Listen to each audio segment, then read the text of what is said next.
Unit 3 है आपका business environment, व्यवसायिक वातावरण।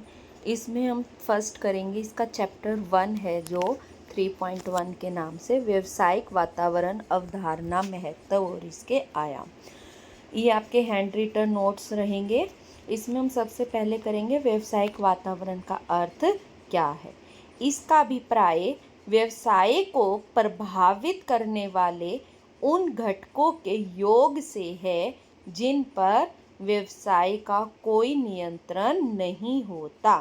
ठीक है, इसका अभिप्राय व्यवसाय को प्रभावित करने वाले उन घटकों के योग से है जिन पर व्यवसाय का कोई नियंत्रण नहीं होता। इसकी एक परिभाषा भी हम करेंगे।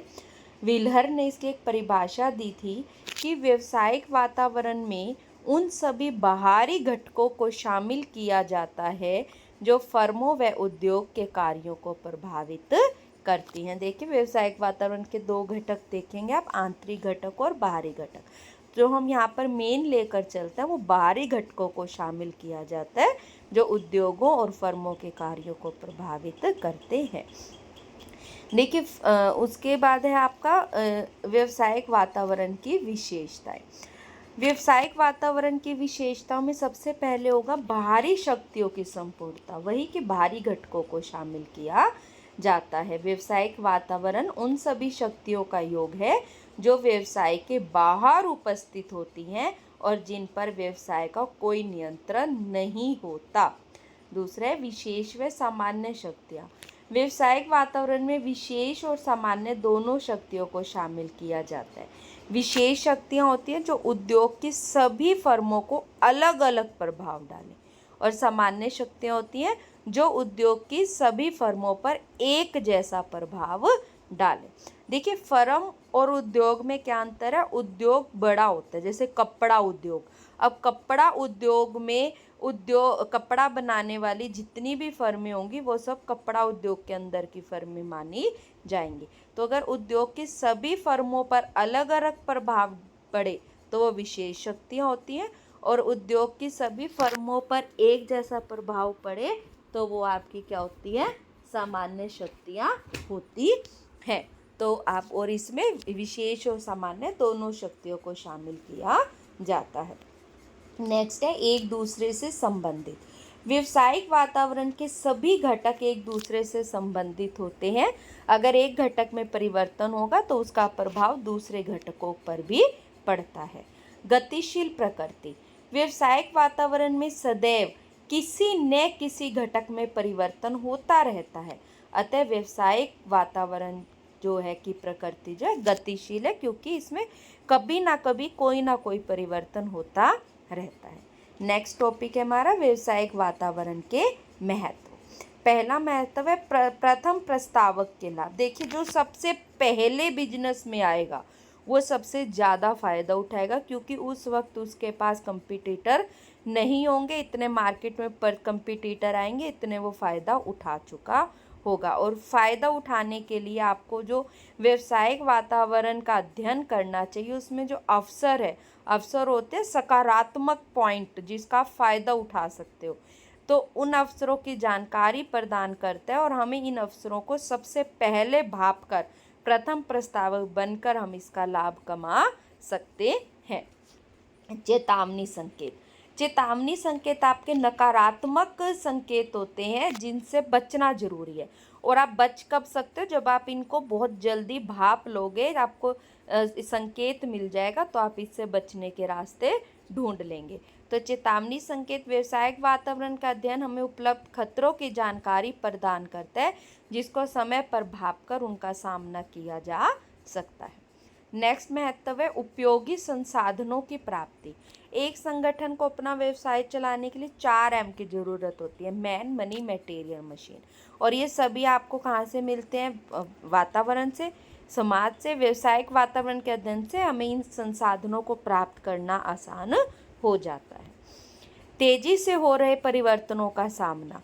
व्यवसायिक वातावरण गतिशील प्रकृति का है, लगातार कोई ना कोई परिवर्तन होता रहता है। तो अगर आप इस पर लगातार नज़र रखेंगे, अध्ययन करेंगे, तो इसमें जो तेज़ी से परिवर्तन हो रहे हैं उसका आप सामना कर पाएंगे। नेक्स्ट है व्यवसायिक वातावरण के घटक। देखिए इसके दो घटक हैं, आंतरिक घटक, आंतरिक वातावरण और बाहरी वातावरण। ठीक है, आंतरिक वातावरण में उद्देश्य, नीतियाँ, संगठनात्मक ढांचा, प्रबंध, सूचना प्रणाली, उत्पादन प्रणाली, उत्पादन क्षमता होती है। इस पर आंतरिक वातावरण पर व्यवसाय का पूरा नियंत्रण होता है, इसलिए हम इसको व्यवसायिक वातावरण का महत्वपूर्ण अंग नहीं मानते, क्योंकि इस पर नियंत्रण होता है। बाहरी वातावरण को मानेंगे, इसमें भी दो हैं, सूक्ष्म वातावरण या क्रियात्मक वातावरण, समष्टि वातावरण या सामान्य वातावरण। सूक्ष्म वातावरण में होंगे ग्राहक, पूर्तिकर्ता, प्रतियोगी, जनता और विपणन मध्यस्थ। सामान्य वातावरण में होंगे आर्थिक वातावरण, सामाजिक वातावरण, तकनीकी वातावरण, राजनीतिक वातावरण और वैधानिक वातावरण। अब हम इसको डिटेल में करेंगे। व्यवसायिक वातावरण के हमने दो अंग देखे, आंतरिक वातावरण और बाहरी वातावरण। सबसे पहले हम करेंगे आंतरिक वातावरण।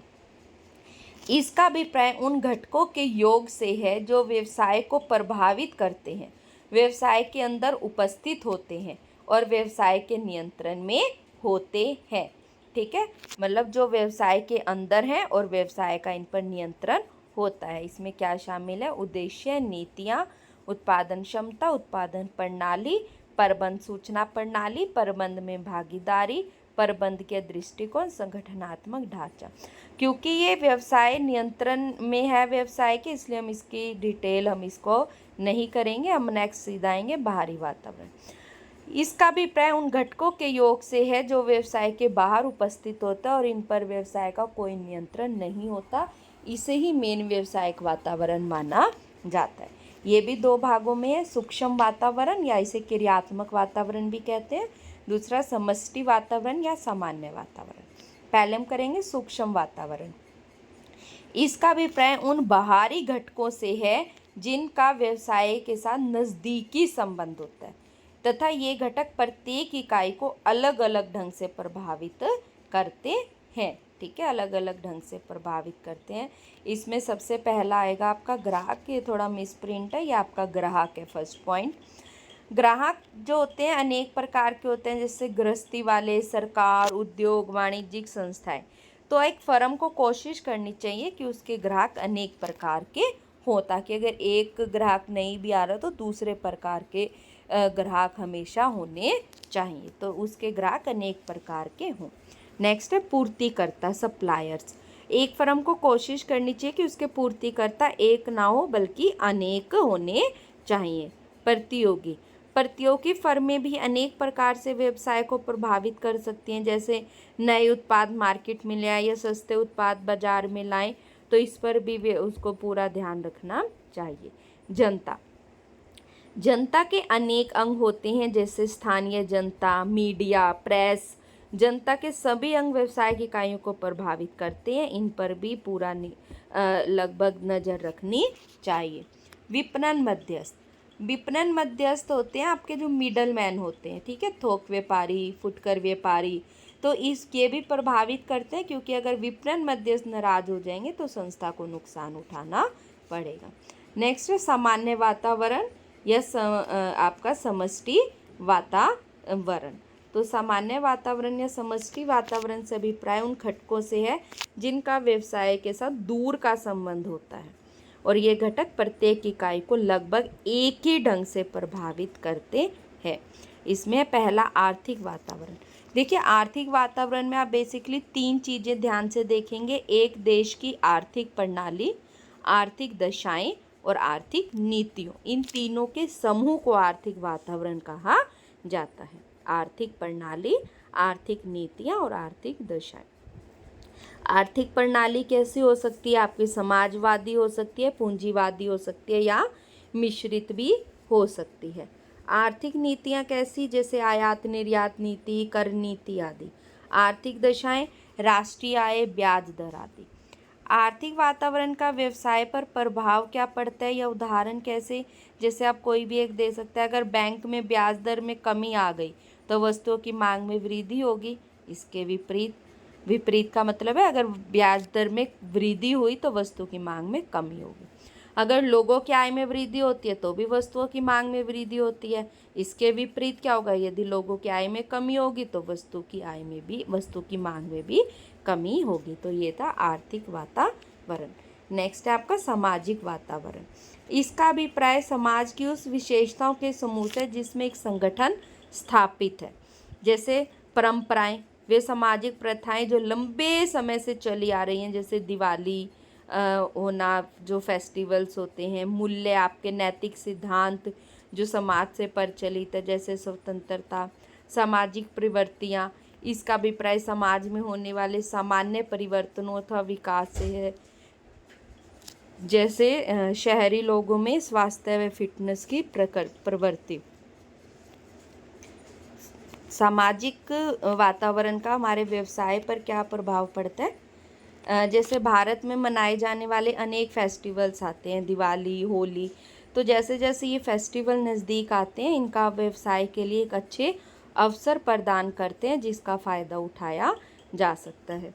जो शहरी लोग होते हैं उनमें जिस तरह आजकल फिटनेस की प्रवृत्ति आई है, तो जिस तरह जिम का व्यवसाय हो गया, मिनरल वाटर हो गए, इसकी मांग में काफ़ी वृद्धि हुई है। योगशालाएं हो गई, क्योंकि ये लोग जो है स्वास्थ्य के प्रति, अपने फिटनेस के प्रति ज़्यादा जागरूक होने लगे हैं। तो ये था आपका सामाजिक वातावरण। नेक्स्ट है आपका तकनीकी वातावरण। इसका अभिप्राय व्यवसाय से संबंधित विभिन्न क्रियाओं में नव परिवर्तन से है। मीन्स कोई भी नई टेक्निक, कुछ नया आता है। जैसे वस्तुएं सेवाओं को पैदा करने की कोई नई विधि आ जाए, व्यवसाय को चलाने की कोई नई विधि आ जाए। तकनीकी वातावरण का हमारे व्यवसाय पर क्या प्रभाव पड़ेगा। जैसे बाजार में टेलीविज़न आने से थिएटर या रेडियो उद्योगों पर विपरीत प्रभाव पड़ा, या जब बाजार में फोटोस्टेट मशीनें आई तो कार्बन पेपर पर प्रभाव पड़ा। जब आपके कंप्यूटर आए तो आपके टाइपराइटर मशीन पर प्रभाव पड़ा। तो ये होती है टेक्निक्स, जब तकनीकी में परिवर्तन। नेक्स्ट है आपका राजनीतिक वातावरण। इसका अभिप्राय देश में राजनीतिक दशाओं व सरकार के व्यवसाय के प्रति दृष्टिकोण से है। जो आपकी जो भी देश में सरकार चल रही है, जो भी राजनीतिक सरकार है, उसका व्यवसाय के प्रति कैसा दृष्टिकोण है। राजनीतिक वातावरण के घटक हो सकते हैं, देश में राजनीतिक स्थायित्व कैसा है, देश में शांति, सरकार का व्यवसाय के प्रति कैसा दृष्टिकोण है, या जो हमारे राजनीतिक दल हैं उनकी क्या विचारधाराएं हैं। राजनीतिक व्यवसाय का व्यवसाय पर क्या प्रभाव पड़ता है राजनीतिक वातावरण का। जैसे सन 1977 में जनता पार्टी सरकार ने जो बहुराष्ट्रीय कंपनियां थी, एमएनसी, मल्टीनेशनल कंपनी, के विरुद्ध सख्त रवैया अपनाया, जिससे जो आपकी कोका कोला की कंपनी जो है उसको भारत छोड़ना पड़ा था। लेकिन जैसे ही नई सरकार आई, उसने बहुराष्ट्रीय कंपनियों को भारत में विनियोग के नए अवसर खोले, तो कोका कोला कंपनी दोबारा से भारत में आ गई। तो इस तरीके से राजनीतिक वातावरण का भी व्यवसाय पर प्रभाव पड़ता है। नेक्स्ट है आपका वैधानिक वातावरण। वैधानिक वातावरण होता है आपका कानून से संबंधित। इसका अभिप्राय सरकार द्वारा पारित सभी अधिनियमों, न्यायालयों के फैसलों और देश में नियुक्त विभिन्न आयाम या एजेंसियों के निर्णयों से है। मीन्स जो भी हमारे देश के कानून, कोर्ट जो फैसले देती है उसके आधार पर। जैसे सरकार द्वारा पारित अधिनियम या न्यायालयों के फैसले, देश में नियुक्त जो विभिन्न आयोग, एजेंसियाँ, उनके निर्णय। वैधानिक वातावरण का व्यवसाय पर क्या प्रभाव पड़ता है। जैसे पूंजी बाजार में नियंत्रण को हटाने से प्राथमिक बाजार में अनेक नए निर्गमनों के माध्यम में बड़ी मात्रा में पूंजी एकत्रित हो गई थी, क्योंकि नियंत्रण हट गया था। या जिस तरह एफडीआई जो आई थी आपकी, फॉरेन डायरेक्ट इन्वेस्टमेंट, विदेशी प्रत्यक्ष निवेश या विदेशी विनिमय पर जब प्रतिबंध हटे तो बहुराष्ट्रीय कंपनियां भारत में खुलकर आने लगी। तो ये थी आपकी वैधानिक वातावरण। तो ये आपके 5 होते हैं: आर्थिक वातावरण, तकनीकी वातावरण, राजनीतिक वातावरण, वैधानिक वातावरण, राजनीतिक वातावरण। अब जो हम डिटेल में देखेंगे वो देखेंगे भारत में आर्थिक वातावरण कैसे।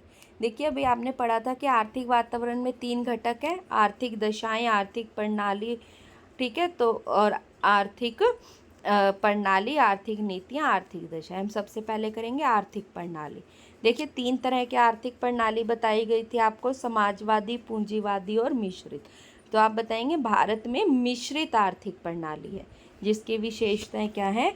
सार्वजनिक हित पर अधिक ध्यान, निजी क्षेत्र को प्रोत्साहन, रोजगार के चयन में स्वतंत्रता और केंद्रीय नियोजन। ये है आर्थिक प्रणाली के बारे में। भारत में आर्थिक नीतियाँ कैसे हैं? आर्थिक क्रियाओं के संचालन हेतु भारत में अनेक आर्थिक नीति हैं, जैसे आयात निर्यात नीति के लिए देश के आयात निर्यात को नियंत्रित करने के लिए आयात निर्यात नीति बनाई गई। देश के लोगों को रोजगार देने के लिए रोजगार नीति अपनाई गई। प्रत्यक्ष और अप्रत्यक्ष करों का ढांचा तैयार करने के लिए कर नीति अपनाई जाए। देश में औद्योगिक विकास को बढ़ावा देने के लिए औद्योगिक नीति अपनाई जाए। तो कोई भी नीति जो होंगी वो आर्थिक नीतियों में शामिल होंगी। भारत में आर्थिक दशाएं कैसे? भारत में मुख्य आर्थिक दशाएं जैसे विदेशी पूंजी। अब जो है भारत में विदेशी पूंजी बहुत तीव्र गति से बढ़ रही है। आर्थिक विकास का स्तर संतुलित दर से चल रहा है। राष्ट्रीय आय, भारत में राष्ट्रीय धीमी गति से ही चाहिए लेकिन बढ़ रही है। सामान्य मूल्य स्तर जो है, मूल्य स्तर पूरी तरीके से नियंत्रण में है। तो ये था उसकी आर्थिक दशा। एक पॉइंट आता है उदारीकरण से आप क्या समझते हैं? उदारीकरण का अर्थ देखिए, ये आर्थिक वातावरण से अलग टॉपिक स्टार्ट हुआ है। उदारीकरण का अर्थ है अर्थव्यवस्था को अधिक प्रतियोगी बनाने हेतु नौकरशाही शिकंजे से मुक्ति दिलाना। ठीक है, अर्थव्यवस्था अधिक प्रतियोगी बनाने हेतु नौकरशाही शिकंजे से मुक्ति दिलवाना। उसके बाद है इसकी मुख्य विशेषताएं क्या होंगी? अधिकतर उद्योगों में लाइसेंस की अनिवार्यता समाप्त हो गई। ठीक है, अब लाइसेंस की मोस्टली जो उद्योग है उसमें लाइसेंस की आवश्यकता नहीं है। व्यवसायिक क्रियाओं के पैमाने का स्वतंत्र निर्धारित करा गया। कर दरों में कमी की गई। आयात निर्यात प्रक्रिया को बहुत सरल बनाया गया। ये था उदारीकरण। निजीकरण क्या है? इसका अभिप्राय ऐसी आर्थिक प्रक्रिया से है जिसके द्वारा सार्वजनिक क्षेत्र में किसी उपक्रम को पूर्ण तरीके से या आंशिक तरीके से निजी स्वामित्व में लाया जाता है। इसकी विशेषताएं हैं, एक तो सार्वजनिक क्षेत्र की भूमिका में कमी आई और निजी क्षेत्र की भूमिका में वृद्धि हुई। सरकारी तंत्र के आकार को कम किया गया, सरकारी कोषों में वृद्धि की गई। तीसरा है आपका वैश्वीकरण। वैश्वीकरण का अर्थ है अर्थव्यवस्था का शेष विश्व के साथ एकीकरण होना। ठीक है, जिस तरह सभी देशों में वस्तुएं सेवाओं का स्वतंत्र प्रवाह, सभी देशों में पूंजी का स्वतंत्र प्रवाह, सभी देशों में लोगों का स्वतंत्र आना जाना, सभी देशों में सूचनाओं या तकनीकी का स्वतंत्र प्रवाह, ये सब क्या है? वैश्वीकरण। क्या पूरे विश्व के साथ जुड़कर बिजनेस कर सकते हो। आर्थिक सुधारों के उद्देश्य क्या थे? देश में औद्योगिक व्यवस्था का आधुनिकीकरण करना, निजी निवेश को प्रोत्साहन देना, विदेशी निवेश को आकर्षित करना, अनुत्पादक नियंत्रणों को हटाना, भारतीय अर्थव्यवस्था को विश्व अर्थव्यवस्था से जोड़ना या राजकोषीय घाटे पर नियंत्रण रखना। ये था आर्थिक सुधार के आपके उद्देश्य। अब राजकोषीय घाटा किसे कहते हैं? जब देश की कुल व्यय कुल आय से अधिक हो जाए, मीन्स खर्चे ज़्यादा हैं देश के, आय कम है, तो वो राजकोषीय घाटा कहलाता है। भारत सरकार ने आर्थिक उद्देश्यों को पूरा करने के लिए कुछ कदम उठाए, जैसे नई औद्योगिक नीति अपनाई।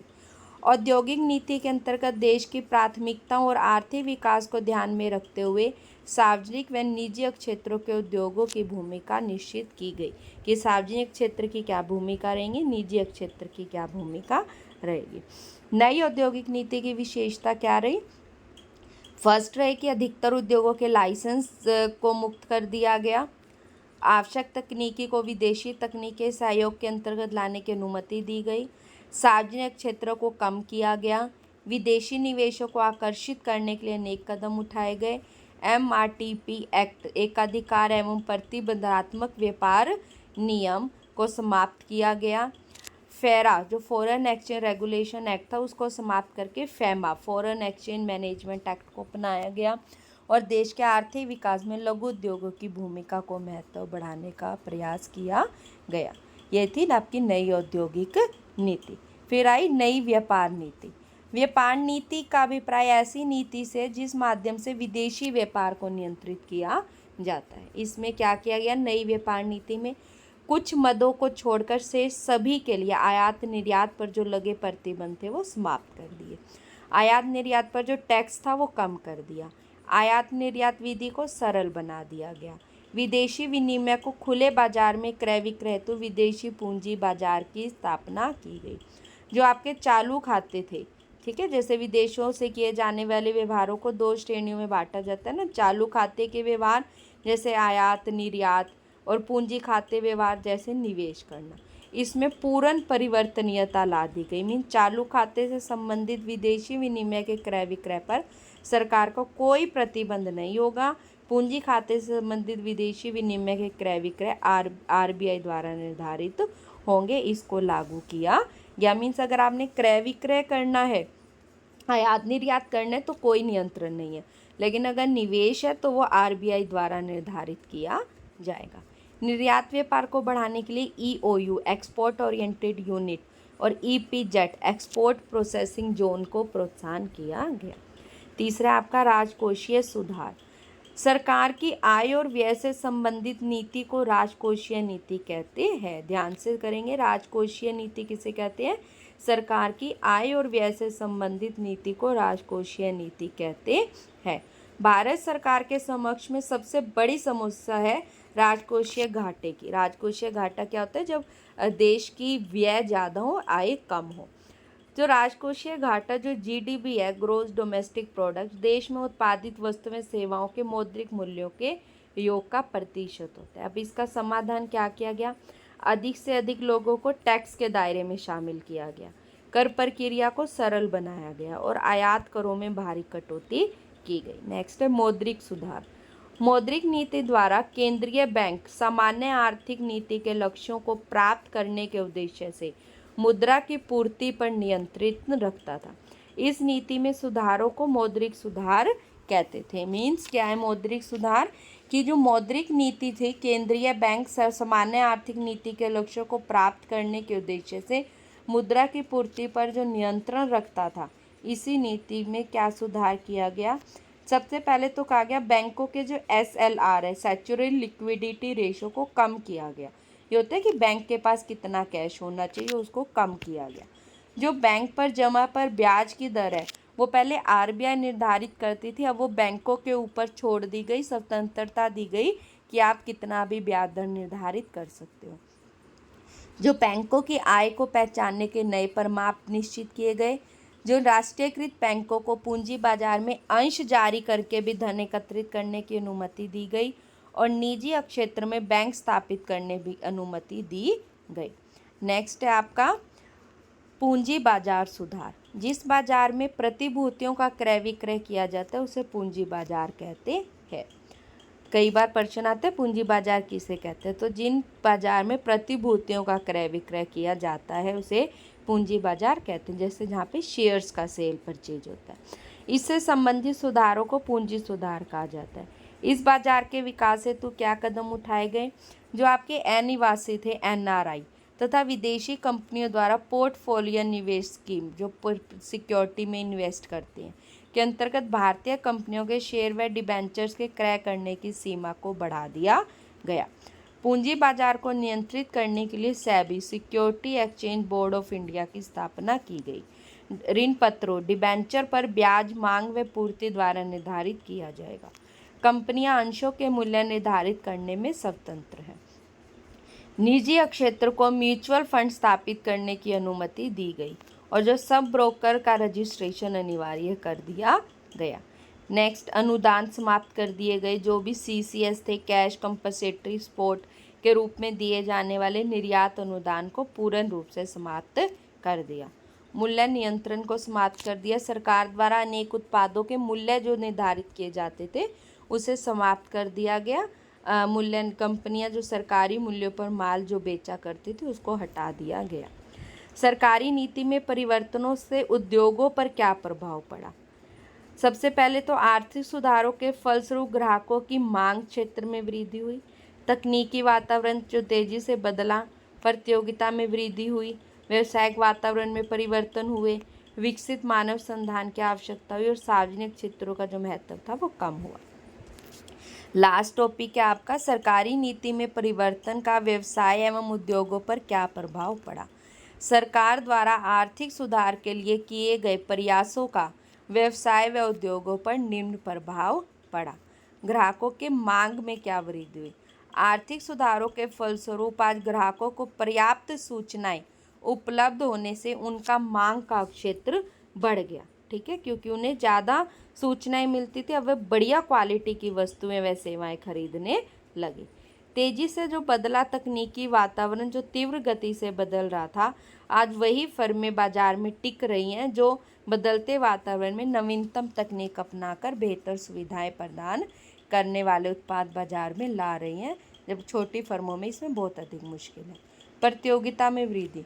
आर्थिक सुधारों के फलस्वरूप प्रतियोगिता राष्ट्रीय स्तर की न होकर अंतर्राष्ट्रीय स्तर का रूप ले चुकी है, जो सभी फर्मों के लिए चिंता का विषय है। तेजी से परिवर्तन की आवश्यकता। आर्थिक सुधारों के फलस्वरूप बनाई गई कोई भी नीति लंबे समय तक नहीं टिक पाती, अतः व्यवसाय अस्थिर हो गया है और नीतियों में जल्दी जल्दी परिवर्तन होने लगे हैं। विकसित मानव संसाधन की आवश्यकता। व्यावसायिक सफलता प्राप्त करने के लिए संस्था के पास कुशल व योग्य कर्मचारी अर्थात विकसित मानव संसाधन की आवश्यकता तेजी से बढ़ने लगी है। सार्वजनिक क्षेत्रों का महत्व कम। आर्थिक सुधारों के फलस्वरूप सार्वजनिक क्षेत्रों का महत्व कम हुआ है। प्रत्येक उपक्रम अपने विकास के लिए स्वयं कोष अर्जित करने लगा। तो निष्कर्ष के रूप में हम कह सकते हैं कि आर्थिक सुधारों में जो भी सरकार ने कदम उठाए उससे व्यवसाय व उद्योगों पर सकारात्मक प्रभाव पड़ा। तो ये था आपका चैप्टर व्यावसायिक वातावरण। ये जो व्यावसायिक वातावरण का आपका चैप्टर है, इसके अंदर मोस्ट इम्पोर्टेंट जो टॉपिक रहता है वो आर्थिक वातावरण जो आपने करा है, मतलब जो समष्टि वातावरण और सूक्ष्म वातावरण डिटेल में करा है। बेसिकली ये जो 5 वातावरण आपने करे हैं, आर्थिक वातावरण, सामाजिक वातावरण, तकनीकी वातावरण, वैधानिक वातावरण, ये ज़्यादा इम्पोर्टेंट रहते हैं। मीन्स आपका कुल मिलाकर जो ये डायग्राम है, इसके अंदर जो ये 2 टॉपिक हैं, सूक्ष्म वातावरण वाला और समष्टि वातावरण के, ये 5 सबसे ज़्यादा इम्पोर्टेंट टॉपिक है। तो ये था आपका यूनिट 3 का फर्स्ट चैप्टर, चैप्टर 3.1 व्यावसायिक वातावरण की अवधारणा व महत्व।